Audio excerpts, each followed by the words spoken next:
तीन तलाक का मतलब होता है 3 बार गलती करके 2 बार तो सुधार का मौका, तीसरी बार में फुल एंड फाइनल। अच्छा, कोर्ट से तो ऊपर रखते हैं ना। बिल्कुल, सुप्रीम कोर्ट एक हाथ में हमारा ये शरीयत है, दूसरे हाथ में संविधान है, ठीक है ना। फिर उसके बाद हमारा जो हमारे हक देता है, क्योंकि संविधान ही शरीयत पर चलने का इजाज़त देता है। जब कोर्ट ने अगर ऑर्डर दे दिया हमें इस देश में रहना, देश के कानून का पालन करना, संविधान का पालन करना, और सुप्रीम कोर्ट का कोई भी ऑर्डर वो संविधान बन जाता है और उसको बदल सकते हैं तो बदल सकते हैं, लेकिन अगर कानून जो पास होगा हिंदुस्तान का मुसलमान उस कानून को मानेगा। हाल ही में सुप्रीम कोर्ट ने ये फैसला किया था कि जिस तरीके से हिंदुस्तान में हर महिला को तलाक के बाद जो है गुजारा भत्ता दिया जाता है, उसी तरीके से मुस्लिम महिलाओं को भी उस कानून के तहत गुजारा भत्ता दिया जाएगा तलाक के बाद। और इस पर हमने जो है मुस्लिम महिलाओं से चर्चा भी की थी, जिस पर उन्होंने बहुत ज़्यादा शुक्रिया अदा किया था सुप्रीम कोर्ट का। लेकिन अभी आपको बता दूँ, मुस्लिम पर्सनल लॉ बोर्ड की तरफ से सुप्रीम कोर्ट के इस फैसले को जो है गलत बताया गया है और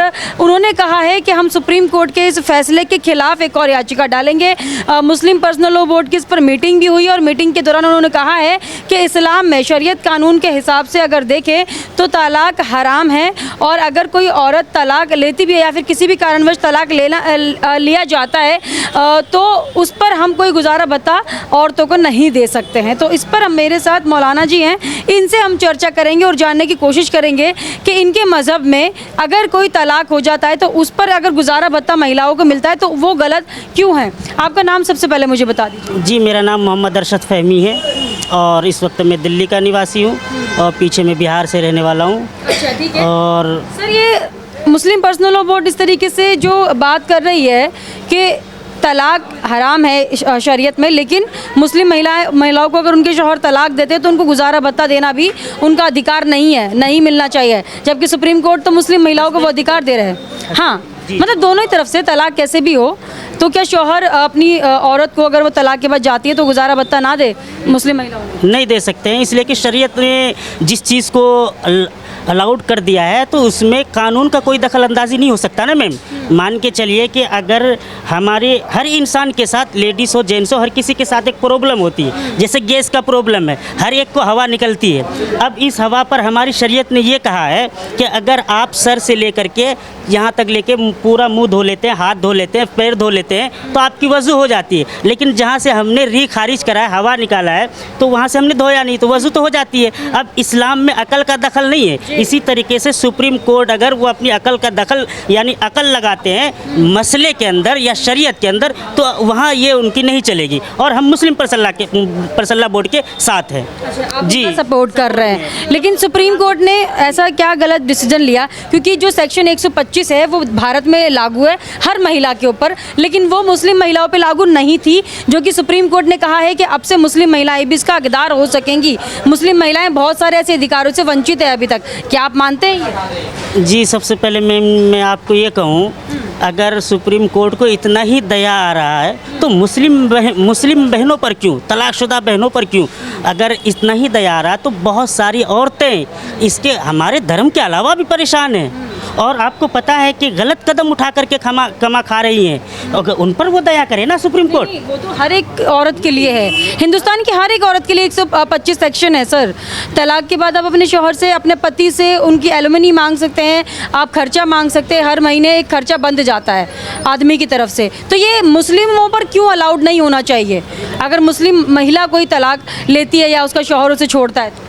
इसलिए कि मैम शरीयत उसके बाद और कोई रास्ता रखता ही नहीं, 3 ही जुमलों में वो ज़िंदगी भर की, मतलब जब तक हयात है, शरीके हयात इसलिए तो कहा गया बीवी को कि जब तक हयात से है वो 3 जुमलों के साथ बंदी होती है। जैसे आपके धर्म में है नहीं, तन मन धन से हमने पति मान लिया और आपने पत्नी मान लिया, तो इसी तरीके से उसमें 3 जुमले होते हैं, 3 जुमले से जुड़े रहते हैं सारे रिश्ते और 3 ही जुमले से उनका रिश्ता ख़त्म हो जाता है। जी, तो अब वहाँ 3 जुमले कौन कौन से हैं सर? 3 जुमले क्या? कह नहीं सकता, मैं खुद शादीशुदा हूँ मैम, मैं इस जुमले को नहीं कह सकता ना।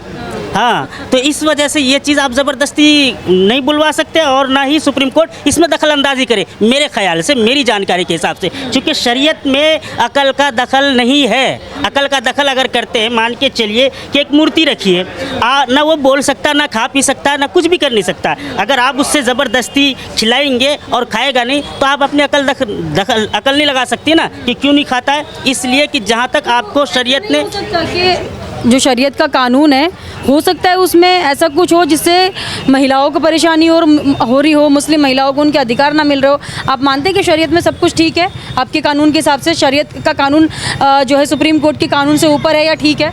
जी, शरीयत का कानून तो सुपर आला पावर कानून है ये। शरीयत जिसको हमारे जो इस्लाम धर्म है, इसने तो सबसे ज़्यादा हाई पावर का कानून बना करके दिया है ऑल इंडिया, बल्कि तमाम लोगों के लिए, पूरी वर्ल्ड के लिए। अगर सुप्रीम कोर्ट इस पर कोई और कानून लागू करती है तो मैं नहीं मानता, इसलिए कि सबसे बड़ा जो सज़ा होती है औरतों के लिए या किसी हस्बैंड के लिए यही चीज़ है। पहले अव्वलन तो देनी नहीं चाहिए, अगर दे दिया है तो फिर कोई रिश्ता बाकी नहीं रहता उसमें, ना वो कुछ ले सकती है, मेंटेनेंस भी नहीं ले सकती। वो अलग बात है कि इंडियन कानून दिला देती है, महिलाओं का अधिकार है, वो दिला देती है, वो अलग मसला है, लेकिन मसला इस चीज़ की इजाज़त नहीं देती। हाँ, शरीयत इसकी इजाज़त, मेंटेनेंस की भी इजाज़त नहीं देती है इजाज़त। तो वो जो महिला निकाह करके आई है वो फिर कहाँ से करेगी, क्योंकि उसका परिवार भी उसके साथ नहीं है। मैं रोशनी डालता हूँ थोड़ी सी, ठीक है?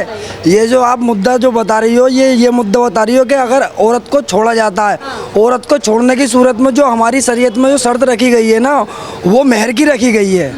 उसमें लड़की वालों की मर्जी होती है। महर क्या होता है? महर एक रकम के रूप में, एक ये समझ लो, या कुछ लोगों में, एक मिनट, या कुछ लोगों में तोले के हिसाब से सोने में बांधी जाती है, कुछ लोग चांदी में बनवाते हैं, कुछ लोग खुला रकम बनवा लेते हैं कि भाई 12 लाख रुपए। दहेज की आप बात कर रहे हैं? ये लड़की का हक होता है जो लड़के को अदा करना होता है। अच्छा। लड़की को हाथ लगाने से पहले।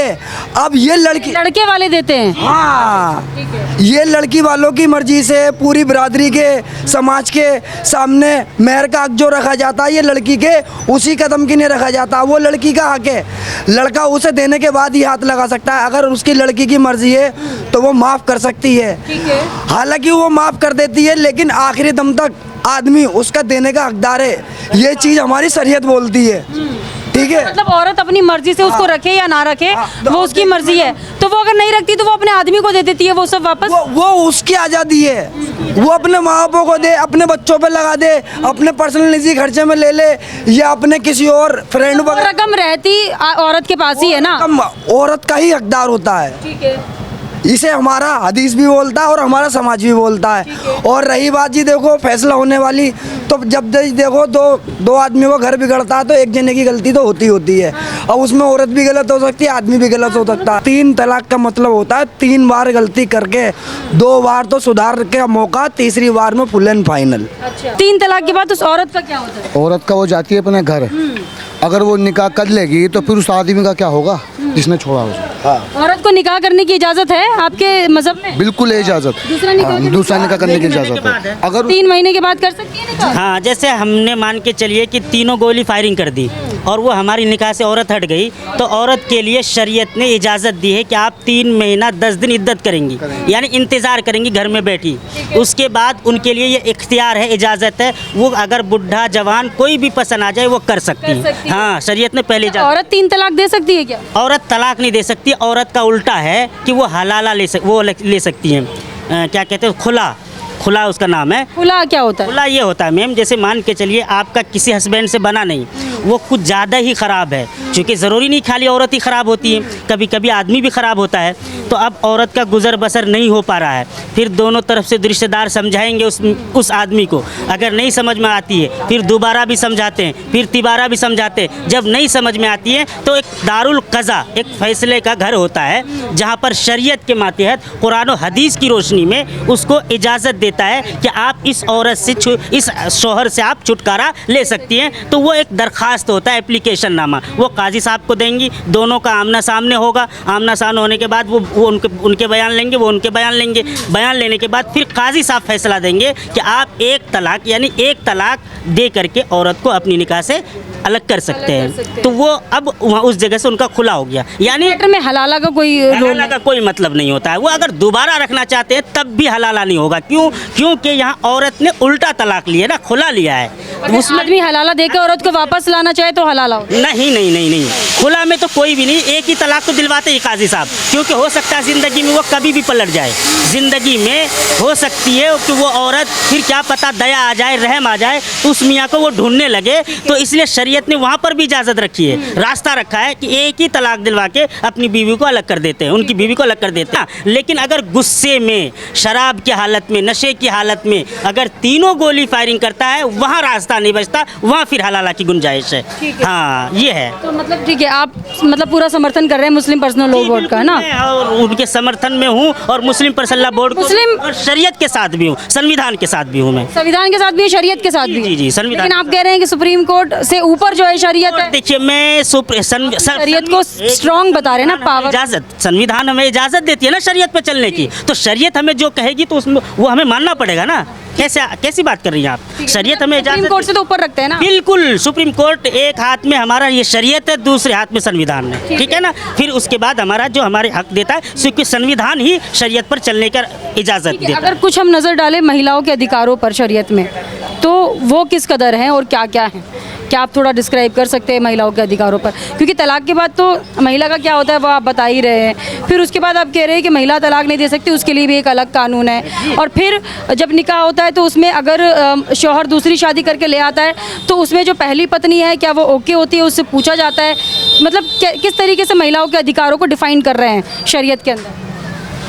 शरीयत ने, देखिए जी, जिस तरीके से हमारे शरीयत ने महिलाओं को अधिकार दिया है, शायद कि किसी भी धर्म में नहीं दिया है। समझ गई? किसी धर्म में नहीं। आपके धर्म में अगर एक दफ़ा बन जाती है औरत तो वो दोबारा शादी नहीं कर सकती, लेकिन हमारे धर्म ऐसी है कि अगर हस्बैंड इंतकाल कर जाता है 3-4 महीने 10 दिन के बाद वो दूसरी शादी कर सकती है। नहीं, हिंदू धर्म में तो शादी हो जाती है औरत की दोबारा। अच्छा, हो जाती है? आपको किसने बोला ये नहीं होती? मुझे जहाँ तक ख्याल है, मैंने सुना है कि आपके यहाँ तो जन्म जन्म का 7 जन्म तक का रिश्ता जुड़ता है ना। जन्म तक का रिश्ता जुड़ता है। पति का देहांत हो जाता है या कुछ भी ऐसा होता है तो परिवार की मर्जी के साथ औरत अपना विवाह कर सकती है, लेकिन अपनी मर्जी से भी कर सकती है। इतनी खुली फ्रीडम दी गई है औरत को हिंदू धर्म के अंदर। अच्छा, नहीं, मर्जी से। आपने तो बोला कि जिस तरीके से तलाक अगर औरत लेती है तो उसके लिए भी एक अलग जो है रिचुअल करना पड़ता है, सब कुछ करना पड़ता है, लेकिन यहाँ औरत को पूरी फ्रीडम है। अगर वो किसी मर्द को पसंद करती है तो वो जाके विवाह कर सकती है उससे।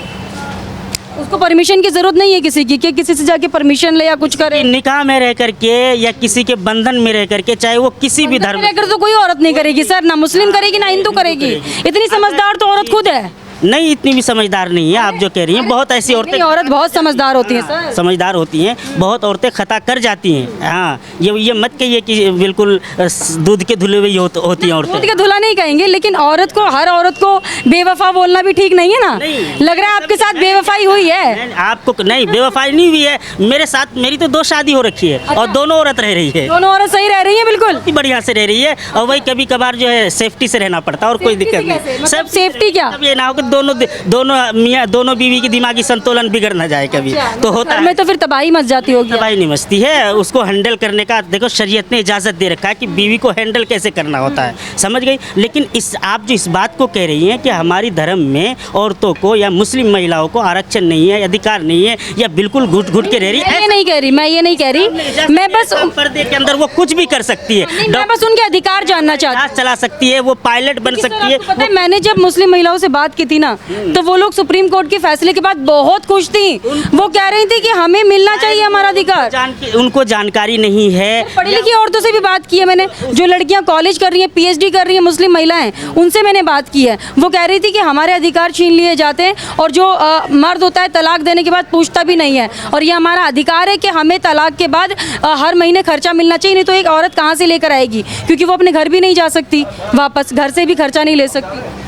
देखिए, मैं आपको कुछ अलग ही बता रहे हैं। हाँ, देखिए, मैं आपको बताऊं, उसमें जो है जब 3 तलाक हो जाता है ना किसी भी औरत का, तो अब उस पर कोई हक नहीं होता, क्योंकि उसका जो हक महर होता है वो शरीयत के हिसाब से उसी वक्त दे देते हैं, पहली रात को, जिसको आप लोग सुहाग रात बोलते हैं। उसमें ही वो सारे फैसले हो जाते हैं। वो अलग मसला है। ये कानून निकाला है ना, जो इंडियन कानून है, तो इन्होंने ये अधिकार दिया है कि भाई मेंटेनेंस होनी चाहिए। क्योंकि यहाँ अगर एक हस्बैंड ने किसी भी, सुनिए, किसी भी लेडीज़ को छू लेता है तो उसके लिए ये छूट का मसला है, तो इस वजह से वो मेंटेनेंस बांध देते गवर्नमेंट।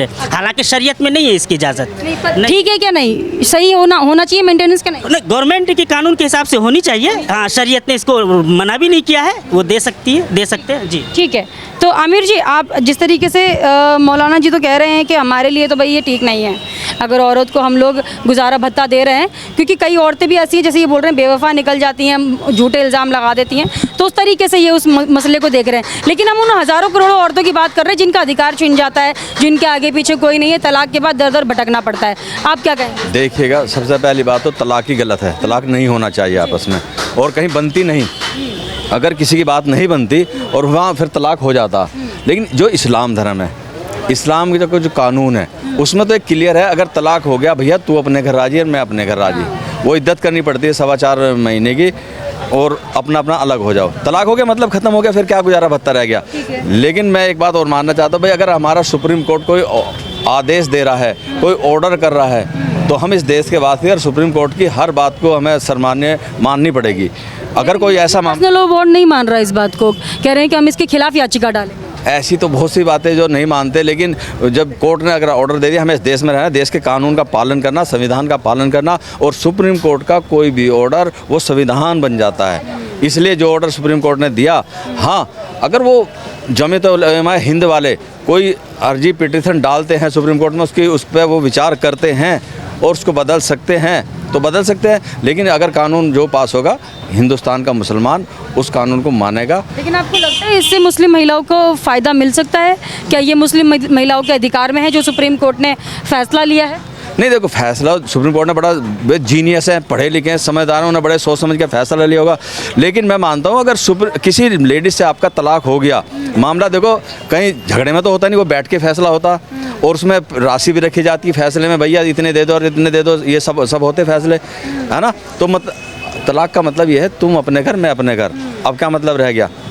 रहेगी वो अपने घर, किसी दूसरे के साथ जाए, कहीं घूमे फिरे और गुजारा भत्ता लेगी पति से, पुराने से, जिससे कोई मतलब ही ख़त्म हो गया। तो है तो देखो ये गलत, मेरी नज़र में गलत। मैं अपने किसी कानून की किसी की बात नहीं कर रहा, मैं पर्सनल अपनी कह रहा हूँ, मेरी नज़र में गलत है। अगर हाँ उसका रिलेशन है उससे कोई भी, तो फिर गुजारा भत्ता क्या सब कुछ लो। लेकिन अगर तलाक हो गया तो, और तलाक होने के बाद जो उसका हक अदायगी होगी, जो उसके मेयर बनते हैं वो हो गए, जो 4 पंच फैसला रख दिया या कोई मजिस्ट्रेट जज पैसा रख देता है, इतने पैसे दे तू अलग तू अलग, जब एक बार ले लिया तो तलाक के बाद फिर कोई गुजारा भत्ते का नहीं बनता मामला। ठीक है, बहुत बहुत धन्यवाद आपका। देखिए यहाँ पर हमने तमाम मुस्लिमों से बात की है, इनका यही कहना है कि जिस तरीके से सुप्रीम कोर्ट ने फैसला लिया है उसके खिलाफ तो हम नहीं हैं, लेकिन जिस तरीके से ये सब होता है, ये पूरा प्रोसीजर होता है, ये बहुत एक सीरियस मैटर है। तलाक हराम है शरीयत में, लेकिन अगर ऐसा होता भी है तो कई महिलाएं ऐसी है कि उसका फ़ायदा भी उठा सकती है। तो इसलिए ये लोग उस कानून का खिलाफत कर रहे हैं और बोल रहे हैं कि मुस्लिम पर्सनल लॉ बोर्ड जो डिसीजन ले रहा है वो हम उसके साथ हैं। कैमरा पर्सन शिवम के साथ मैं मनीषा, हेडलाइंस इंडिया।